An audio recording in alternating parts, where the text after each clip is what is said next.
Buenos días, buenas tardes, buenas noches, desde el uso horario donde se encuentren y nos escuchen. Les agradezco de antemano por estar aquí conmigo en el episodio número 6. Y el día de hoy, este episodio va a ser parte de una introducción a uno de los episodios que tendré, yo creo que entre unos 2 o 3 semanas más se los estaré presentando. Digamos que es como una introducción a la conclusión de ciertos sucesos que están involucrados, lo que es el ocultismo y el satanismo y toda esta onda de la brujería en los años 60 y 70, y como resultante tenemos a un fenómeno que es el que les voy a presentar ahora en los años 80 y principios de los 90. Para esto, cuando entremos en la década de los 60 y los 70, cuando agarremos este orden cronológico, les voy adelantando que voy a tener a una gran invitada porque es una persona muy inteligente, muy sabia, muy culta. Es angeóloga, es demonóloga de profesión, o sea, no de charlatanería, no. En serio estudió, tiene una licenciatura en una universidad de Nueva York. Es una gran amiga de toda la vida, de la familia, me conoce desde niño y está dispuesta a regalarme 2 o 3 entrevistas de este tema que va a estar muy sabrosón. Entonces, por lo pronto ahorita les traigo lo que es la resultante de todo lo que se vino en esas primeras décadas, de los hippies, de Charles Manson, de todos esos asesinatos y la guerra de Vietnam y todas las puertas que se abrieron y todo el montón de demonios que dejaron abiertos que terminaron desembocando y vomitando en los años 80. Esta época, los 80, que fue una época bastante estrafalaria, acuérdense de los peinados, el tupé hasta arriba, la ropa color neón, todo el mundo mama los 80, ¿no? Menos nosotros. Pero bueno, un montón de libros bestsellers también, los taquillazos cinematográficos, ni se diga, Star Wars, Back to the Future, bueno, infinidad de cosas, ¿no? Estábamos entre los vestigios finales de una guerra fría también, y se creía que debido a la paranoia colectiva, que había adoradores de Satanás en cada esquina. O sea, si veías a un señor o una señora seria, ya era diabólica, ya era satánica, ya adoraba a Lucifer. Esta gente se supone, ocultos en las sombras como buenos practicantes de la magia negra, dispuestos a secuestrar y sacrificar a los niños, acabar con el gobierno y las religiones para imponer el culto de Lucifer en el mundo. ¿Qué tal, Sin duda, todos los que crecimos en los 80, aquí me incluyo, vivimos la histeria de nuestros padres y maestros, quienes nos advertían acerca del satanismo que se disfrazaba tras inocentes caricaturas, y de música heavy metal, para conducirnos a sus reinos de la oscuridad. En ese entonces los profesores de las escuelas católicas afirmaban que el montón de caricaturas que había, como los pitufos, los ositos cariñositos, la música del rock, heavy metal, inclusive He-Man, eran productos subliminales para que los pequeños morritos se convirtieran en satanistas cuando fueran adultos. Simón. Los sermones y las homilias en los templos tenían como principal el hecho, nunca confirmado, claro, de que los veneradores del diablo estaban entre nosotros, y uno de ellos podía ser nuestro vecino, nuestro mejor amigo, nuestro doctor, tu padrino, la señora de la tiendita de la esquina, el amable panadero, quien fuera. Todos ellos podrían aparentar ser personas normales, pero quizás por la noche sacaban sus túnicas negras y se vestían con ellas, se colgaban un amuleto con una estrella invertida de 5 puntas y se reunían en lúgubres sótanos, en panteones y, bueno, con otra gente igual que ellos de su infame religión para adorar al maligno Satanás. Y en el momento culminante de sus misas negras, lo de siempre, ¿no? Lo que siempre nos decían y nos asustaban. Acuchillaban a niños que previamente habían secuestrado y se bañaban con su propia sangre. Como todos sabemos, nada de eso fue cierto. Relax. puro pedo, pura faramaya. Se trataba de creencias sin fundamento, una paranoia absurda que, como les comenté al inicio, empezó en Estados Unidos y de manera inevitable, pues por razones obvias, llega a nuestro México lindo y querido. A esta etapa se le conoce actualmente como Satanic Panic, o lo que es lo mismo en español, pánico satánico. Recordemos, pues, esa época, cómo nació, el daño que causó, su efecto en la cultura popular y su posterior desaparición. Pero hagámoslo escuchando 666, The Number of the Beast, de Iron Maiden, que queda como anillo al dedo. Ahorita la vamos a poner, nada, no se crean. O en este caso como, digamos, un cuerno en la cabeza, pues ya que estamos hablando del diablo, ¿no? En noviembre del 80, precisamente al inicio de esta década, se publica en Estados Unidos un libro que habría de conmocionar a toda una generación y desataría una locura sin parangón entre todas las familias de clase media de Estados Unidos, las típicas que vivían en los suburbios, muy característicos, muy así al American Way of Life. Pues este libro, no sé si alguien lo recuerde, pero se llama, porque todavía lo puedes comprar, Michelle Remembers, escrito por el psiquiatra Lawrence Pazder. Esta historia, supuestamente que es verídica, no lo creo, pero bueno, hablaba de una paciente del médico y escritor tras sesiones de regresión que practicaba él con ella. En una de esas sesiones de regresión descubre que de niña fue violada y fue víctima de un culto satánico. Iniciada por su madre, la pequeña Michelle había sido objeto de toda clase de vejaciones y de abusos, literalmente. Es a lo que, con la pura introducción del libro, es el libro más morboso y a la vez aterrador que cualquier narración escrita por Stephen King o Dean Koontz o Clive Baker, que eran los escritores top en los 80s de todos los filmes de terror y libros. Es toda esta camada de escritores, nombres, les quedaba guango, ¿no? Con lo horripilante que estaba el libro. Pero pues igual también muy fantasioso, ¿no?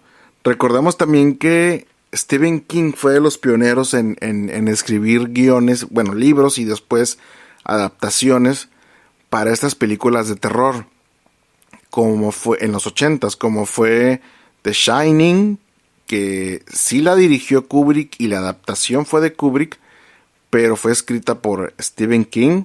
Después vino Pet Sematary, después entró en el año 90, fue la de It, y de ahí para el real, vienen un montón. Esta historia pues no podía ser más absurda, pero la gente la dio por cierta. Pues claro, eran los 80, ¿no? Michelle Remembers se convirtió en un éxito de ventas y a partir de su fama se desató un desmadre, una tremenda locura. Fue así como arrancó, o fue el inicio, de esta farsa colectiva llamada Satanic Panic, que se movió, ya ven, por estar hablando de estas cosas. Nada, no se crean. Y bueno, ¿qué te hace pensar todo esto? Pues que el diablo anda suelto, ¿no? Actualmente sabemos que Michelle Remembers, el libro, fue un engaño de principio a fin. Pura faramaya, puro pedo, puro show. El poco respetable doctor, encima todavía, armó toda una mentira de esto e insertó los recuerdos en su paciente. Para colmo, de su pues no tenía ética, alguien sin ética, porque esto no se hace, acaba casándose con la mentada Michelle, cosa que no se debe hacer. Paciente, doctor, psiquiatra, psicólogo, paciente, no se pueden relacionar. Por desgracia, por mediados de la década, el pánico ya se había desatado, aunque esto había sido ya descubierto o ya le solía a la gente que era puro pedo. La otra mitad de Estados Unidos ya estaba muerta en pánico y, ¿cómo te diré? Como usando una metáfora más ad hoc, ¿no? El diablo ya andaba suelto. En ese entonces los programas estadounidenses de debate como los de Cristina Saralegui o como Laura en América, ¿se cuenta? Existían dos programas, estaba Geraldo Rivera y el de Oprah Winfrey. Dedicaron espacios a la supuesta presencia de satanistas infiltrados en las escuelas y en las librerías. Abundan textos todavía que listaban a los medios que usaban los adoradores del diablo para convertir a los adolescentes en adeptos. Uf.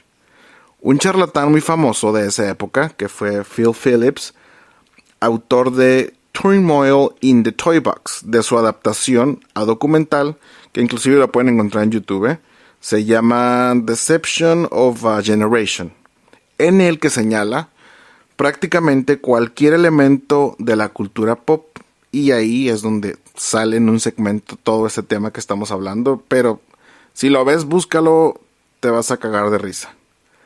Total de que, bueno, en los 80s por doquier se hablaba de satanistas, magos oscuros, brujas, rituales paganos, etc. Pero nada se confirmó, en realidad, todo fue como puro vox populi. Incluso el fundador de la iglesia de Satán, este señor, ¿cómo se llamaba? Anton Chandler, se deslindó del fenómeno y amenazó con demandar a cualquiera que lo tildase de pedófilo. Aguas, cabrones, a mí no me metan en sus cosas, aquí no hay pedofilia. Aclaró que en su visión del satanismo, el diablo para ellos es otra cosa, es una metáfora del disfrute carnal, la rebeldía y la libertad individual. Nada más, no tiene nada que ver con el concepto ni con los rituales que supuestamente practicaban. Entre los casos más sonados en esa época como resultante del satanismo o del pánico satánico, está el caso de la guardería de McCarthy en California. En ella supuestamente los encargados sometían a los niños a toda clase de ultrajes y humillaciones, vinculadas con cultos satánicos. Con el paso de los años se comprobó que también puro pedo. Fue una mentira y que las declaraciones de los niños fueron producto de la manipulación de los padres. Sin embargo, en el camino, todo ese pánico endemoniado se habría llevado entre los pies el trabajo y la reputación de gente honrada que estaba trabajando en esa grande guardería. Con el transcurrir de la década, 80, 85, o sea, ya casi llegando al 90, el pánico satánico se fue extinguiendo, se fue disipando, poco a poco se fue calmando. Pero llegan los 90 y supuso otras preocupaciones para la gente esta década. Y todo quedó en el infierno, recordado solamente como un fenómeno de cultura de masas, que en realidad desde mi punto de vista sí lo fue. Al respecto, existen libros, inclusive si te quieres informar más de esto, ya con un enfoque sociológico e histórico del tema. Uno muy completo, supongo, yo nunca lo he leído, pero sé que existe y lo he escuchado varias veces, se llama Satanic Panic, The Creation of Contemporary Legend.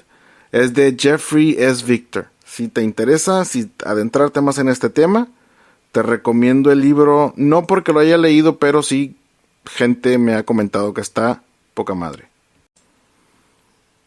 Y bueno, hasta la fecha todavía este fenómeno, como mencionado como un fenómeno dentro de la cultura popular universal, hay un escritor que se llama Grady Hendrix, tiene un libro también que se llama Paperbacks from Hell.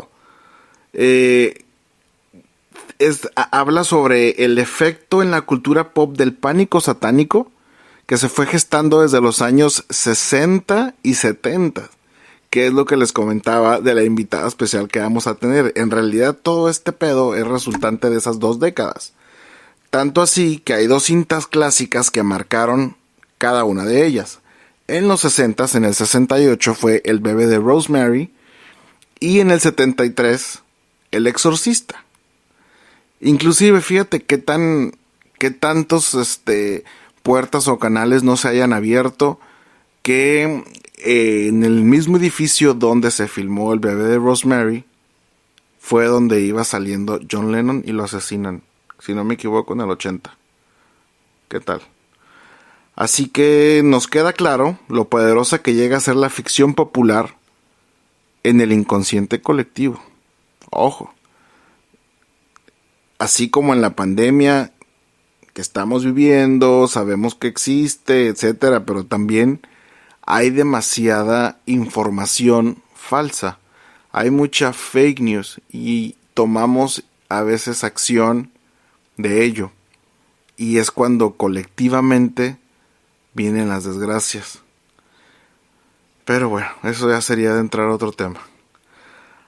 Actualmente, otro libro también de novelas como Girls on Fire de Robin Weisman o My Best Friend Exorcism del propio Hendrix ambienta sus narraciones en plena época del Satanic Panic.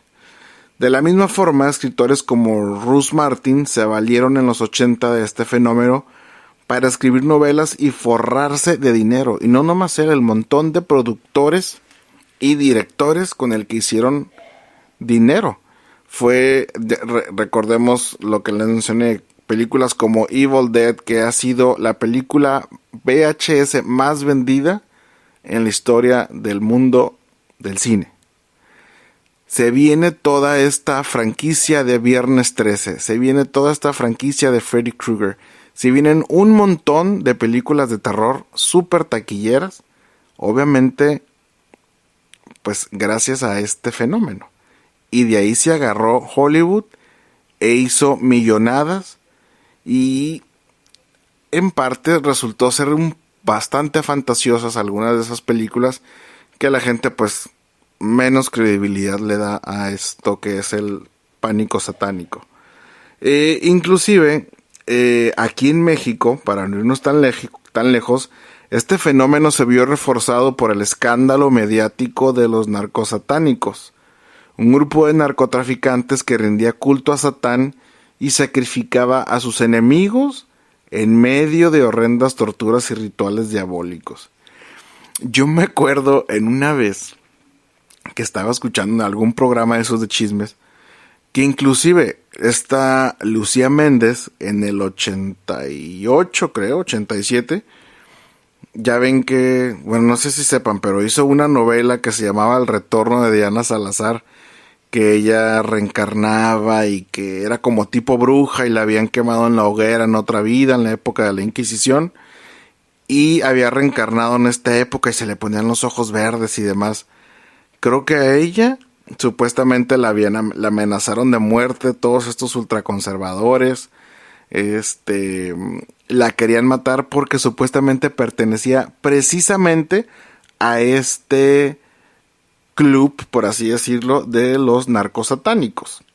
Así que también pura faramaya, pero vean, hasta en la cultura popular mexicana, muy popular, porque era Lucía Méndez, cómo llegó a tomar forma, ¿no? De estos persistentes rumores, de mensajes satánicos, también inclusive en canciones de artistas como Juan Gabriel y Gloria Trevi. Me acuerdo que decían que si ponía los vinilos, los discos al revés, en aquel entonces podías escuchar la voz del diablo y palabras que te incitaban a no sé qué tantas cosas. Pero bueno, en conclusión, a ver, ¿qué nos deja esto del pánico satánico? Es que, pues en realidad no necesitamos a ningún diablo para sobrevivir, a ningún señor de las tinieblas, para volvernos locos o hacer el mal. En realidad, la sociedad ya está bien retorcida, bien jodida, como para que nos vuelvan otra vez a querer imponer esta imagen de Satán o Lucifer o Beelzebú, lo que tú quieras. Creo que el internet, las redes sociales, el exceso de pornografía, el exceso de información falsa han creado ya a esta sociedad tan enferma que esto no es nada en comparación a lo que estamos viviendo ahora. Los feminicidios, los rituales que existen ahora, en realidad, ahora sí los hacen, pero ¿qué será? Como que con una causa distinta, pues prácticamente lo que el crimen organizado hace en el país de matar a la gente, torturarla, hacerla pozole, pues es prácticamente un ritual. Entonces nunca lo hemos dejado de practicar, yo creo, en nuestro país, ¿no? Y como les comentaba, o sea, Para volvernos locos o hacer el mal ya no necesitamos más, desafortunadamente. Creo que, tristemente, con la naturaleza humana es suficiente. Tristemente lo digo. Pero bueno. Entonces, pues esto es un adelanto de lo que viene para que puedan entender lo que sucedió en los 80s, como se los mencioné al principio. Tenemos que irnos a la historia. O sea que no es el presente de los 80s, pero como dicen, ¿no? Para entender el presente, vete a la historia. Y es lo que vamos a hacer con esta invitada, que yo le calculo que para el episodio 8 o 9 ya va a estar aquí con nosotros. Y vamos a entrar más a fondo a esto con una profesional. Espero sigan pendiente, por favor síganme en las redes sociales, ya tenemos canal de YouTube, nos pueden encontrar como Jaula Urbana Podcast. En Instagram igual nos encuentran como Jaula-Urbana, Facebook Jaula Urbana Podcast. Y para los que no están en ninguna de las plataformas de streaming como Spotify, Apple Podcast o Google Podcast, nos pueden escuchar en anchor.fm/jaula-urbana. Y ahí se van a chutar todos los episodios que llevamos hasta ahorita. Les agradezco muchísimo por seguirme. Y en serio, me hace muchísima ilusión que los pueda entretener, que les haga pasar algún rato agradable. A lo mejor quizá aprendan un poquito conmigo, como yo aprendo de ustedes. Aprendo cada que voy a hablar de un tema, me pongo a investigar, así que hay que tener esta retroalimentación. Los invito también, para generar esta misma retroalimentación, pueden mandarme mensajes privados a cualquiera de las páginas que les mencioné, o inclusive en anchor.fm hay una sección donde le das clic y puedes enviarme un mensaje de texto o de voz y lo puedo leer o inclusive agregarlo al audio del siguiente podcast. Así que, bueno, pues me retiro. Muchísimas gracias por escucharme otra vez. No me cansaré de agradecerles. Un saludo a todos mis amigos. Un saludo a la gente que me escucha de otros países, que ya aquí me lo arroja el sistema y estoy muy contento porque ya me están escuchando en Argentina, en Chile, en Perú, en Alemania. Sé que son unos amigos míos, pero bueno, ya andamos por allá de lejos, pero principalmente aquí, en mi país. Y esperemos que esta comunidad siga creciendo y vamos poco a poco. Muchísimas gracias y esto fue Jaula Urbana. Hasta luego.